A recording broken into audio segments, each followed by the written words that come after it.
Hello everybody, here we are today and we're going to be doing a season preview over the Columbus Blue Jackets. Now before we start, please make sure to subscribe if you're new to my channel or the NHL. That being said, let's get on into it. So the first thing that we're going to be talking about is what will the new head coach bring for his team. Talking of course about the fact that the Blue Jackets have a new head coach.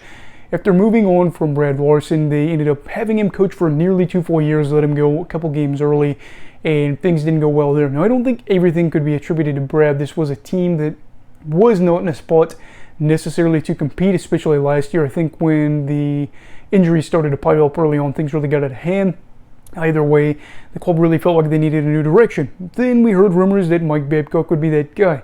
They had to wait until July to make it officially official because he was under a contract with the Maple Leafs, even though he was, sent their separate ways or whatever you want to call it, and now is a coach that is bringing a lot with his resume over to Columbus. He is a guy that a lot of people have already probably heard of, even if they aren't die-hard hockey fans. They probably have heard the name, even if they're casuals. He has coached 3 teams in his time in the NHL, the Mighty Ducks of Anaheim, obviously the Anaheim Ducks now for 2 years, the Red Wings for a good long while, and then the Maple Leafs. In that time, he ended up seeing 3 trips to the Stanley Cup Final, 2003 with the Ducks, then 2008 and 2009 with the Red Wings. Ultimately, he did win in 2008. And really could have been in a spot to win all 3 of them. So had some things gone mildly different. You're looking at them definitely being a 3-time champion, or him, 2003, 2008, and 9. Either way, a Stanley Cup winning coach coming over to a team that really could use a turnaround. And for Mike, he has coached 1,300 games, over 1,300 games, and has 700 wins. I think a big thing that a lot of Columbus fans are hoping for, like myself, is that they can kind of be on the up and up, and he's one of those guys to kind of get them there. Because if you remember right, his first season in Toronto, they had some young guys to be excited about, but they weren't a team that had done a whole lot. He ended up coaching them to like 70-some points that season. The next year, they ended up shooting up in the standings. I think that was the year that they played the Capitals in the first round. They lost, but it was a fun series. That, I think, is ideally what Blue Jackets fans would want. They would say a step forward this year, and then a shot up into the playoffs the second year. I don't exactly remember if his deal is 3 years or 4 years, but this is one of those situations where you're getting him. Why are they getting him? Well, because in Toronto, things kind of sputtered. There wasn't the playoff success that they were hoping for. They had a lot of money invested in the team.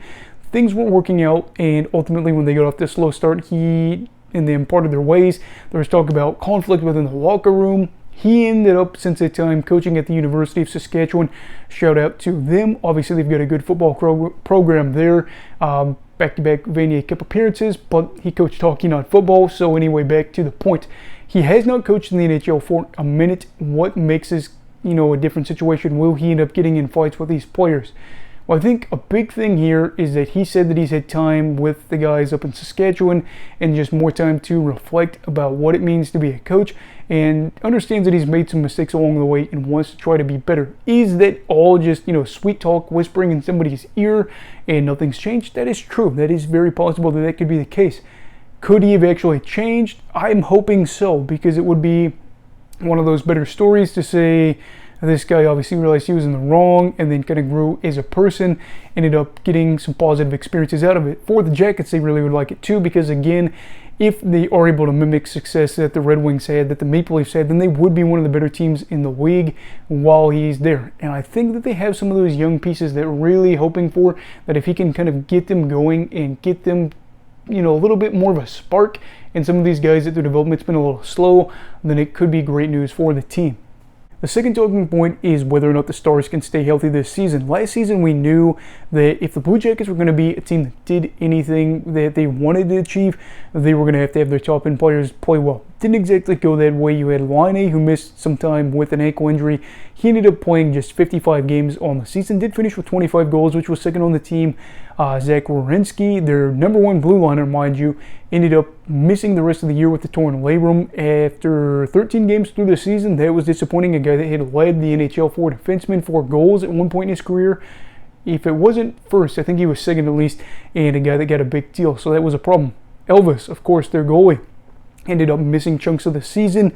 He's had a lot to battle through in recent times, so we're not going to harp on him or say anything like that. But it kind of remains to be seen. Will these guys be able to stay on the ice and be healthy and be productive Laine, I'm really not worried about. I know originally when he was traded over, I said this was a bad move. This was with my mindset that Tortorella would still possibly be there because it didn't seem like the wheels were starting to fall off just yet. Whereas now that he is gone, Laine seems to be all right, scoring goals, a little bit more freedom, doesn't have to worry about being in a coach's doghouse. As for Werenski, I do worry a little bit. Missing so much time and then going on and having to be the top-end defenseman for your team is going to be hard. Now, I don't view him as a shutdown defenseman. He is more of that goal-scoring, offensive mindset defenseman. I am hoping that he can kind of get his groove back and provide goals because for this team, this is not a team that was able to score a lot of goals last year. And I think Boone Jenner might have been right up there with some of the best of them in terms of points on the season. It was just a rough year. For the club, they could really use a spark from guys from the blue line like Werenski that are getting paid a lot of money. And for Elvis, I think just getting to be able to stay out there and kind of be that starting goalie, for better or worse, would just be good for the good team to have some consistency in between the pipes. Will everybody stay healthy the whole year? No, that's just not the reality of the situation. Will all the stars get hurt again? Hopefully not. Johnny Gaudreau did play a lot, but fingers crossed for the club. And then, of course, for the final talking point, we have to talk about the new kids. Columbus is a team that's obviously been invested in the draft and invested in getting high-end picks and using them to hopefully kickstart a faster rebuild and get back on the right track to where they can go back to the playoffs and possibly win more than just one round in the playoffs. So there's a lot of young guys that are expected to get a lot of minutes or at least some opportunities to play on this team. We're looking at guys like Adam Fantilli, Ken Johnson, you're looking at Cole Sillinger, you're looking at Kirill Marchenko, Daniil Tarasov, is just a few to name a few of this really, really exciting group for the team. I think that with the club that they've got right now with Fantilli, he's going to be a really key and interesting piece here because he was expected to go number 2 to the Ducks. They ended up going with Carlson. I don't know if that's the fact that they felt he was more pro-ready or what, but with Fantilli, obviously a projected top 2 talent. Some people were even saying, oh, could he rise and possibly take Bedard's spot in the draft? I think that was just all a bunch of made-up nonsense, but a guy that the Jackets, I don't think are mad about getting. They're expecting Carlson, who would have been a good player here, but Fantilli is one of those guys that if he lives up to that top 2 pick overall hype and then that projected 1 overall hype, which again, I don't really believe anybody was going to go above Bedard, then you really have something there in a very, very special talent. As for Ken Johnson, obviously a guy that was a first-round pick for the team in 2021, coming off of a season where he played 79 games, so not too bad there. Getting almost a full season of action and being able to play in nearly the full season is really good. Finished with 40 points on the year.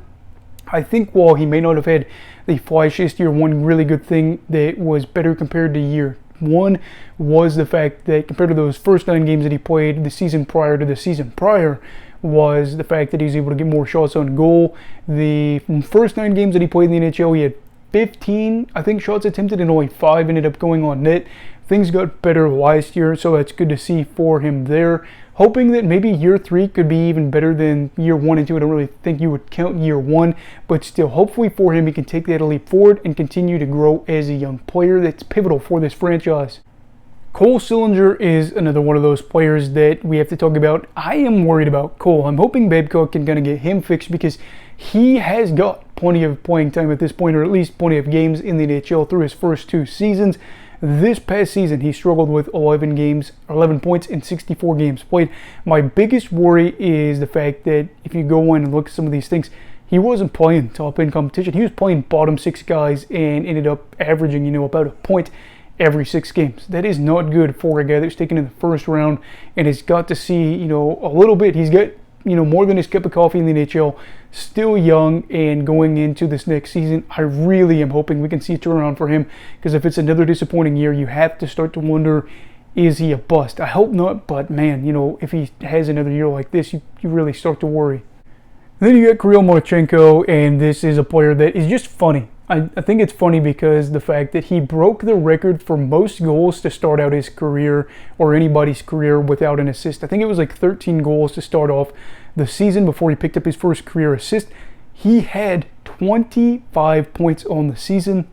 How many of them were goals? 21. So obviously at this point it looks like he is more of the goal scoring type to begin the early phases of his career. He's a player we've heard a lot about that we're hoping to see come over from Russia for a bit now, and to see him go out there and finish tied 3rd for the team in goals despite playing 59 games was impressive. You're hoping maybe he can pick up more assists and just have things go a little bit better there.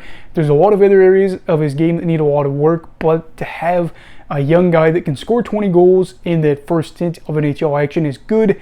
Let's just hope that it can become a more rounded game in this upcoming year. And then finally, we've got Daniil Tarasov. Now, Tarasov is one of those weird situations where I feel like Blue Jackets fans might be overhyping him a bit. They're saying, oh, this could be the future net, this could be the replacement or the future starter. I'm going to pump the brakes a little bit. He's a guy that has played in front of some rough teams that defensively have been more of the worst teams in the league or towards the bottom. And right now he's not in the spot where I want to thrust him out there and say, you need 35 games of action this year. If you could shelter him in an ideal situation, 20, 25 games, maybe against some teams that aren't great, that'd be opportunistic. I don't know. Obviously, you have to look at back-to-backs and stuff like that, or just how your schedule is going to be going. That is something you got to watch out for. But right now, I don't want people to get the expectation and say, this is our next Vezina winner. This is our next Bob. Probably not that. So just be aware of that, because that is a little ambitious. But again, with some of these young guys, they either A, have looked good, but a lot of them aren't living up to that hype just yet. You don't want to jump the gun and say some of these are bust, but you really need to be watching out for their development this year, because another bad year could spell doom for what was supposed to be a lot of young influx of talent flooding this team to make them better right away or in the near future. So overall, what are my expectations for this team? I think that Columbus is a must-watch team this year. I think that, last year I feel like they kind of were must-watch because he knew a lot of these guys were going to get opportunities, but they're going to get Werenski back. You're going to get to see Line go out there and hopefully play a full stretch. You saw Johnny Gaudreau last year, and more of these young guys are getting to play. They're getting more opportunities, and this is a club that is young, at least with their bottom six projected to be, and they are probably going to have a lot of growing pains, but there is a chance to see some real fun with these young guys. Are there going to be some highs and lows? Yep. But is this a team that just feels weird? Yes. I feel like this is the type of team I would create on, NHL 14 or something like that, where I'd be playing when I was like 14 years old, and I'd say, oh, my team's not looking so good right now. I'm going to try to do a really fast rebuild, sign some stars, and then thrust the young guys into these roles early on in their career. It's kind of what it feels like at this situation and at this point. The good news is I really don't think that they'll finish last in the division this year, but with it being such a good division, I would be surprised if they finished above 6th, and even still, let's hold off on that. But anyway, what are your thoughts on the Columbus Blue Jackets this year? I'd love to hear your opinions down below in the comments. Also, please make sure to like this video if you enjoyed it. Subscribe if you're new. Everybody stay safe. Have a great night. And you go off hockey, all right. Goodbye, Brigadiers and Brigadettes. This is your captain signing off. Have a great night.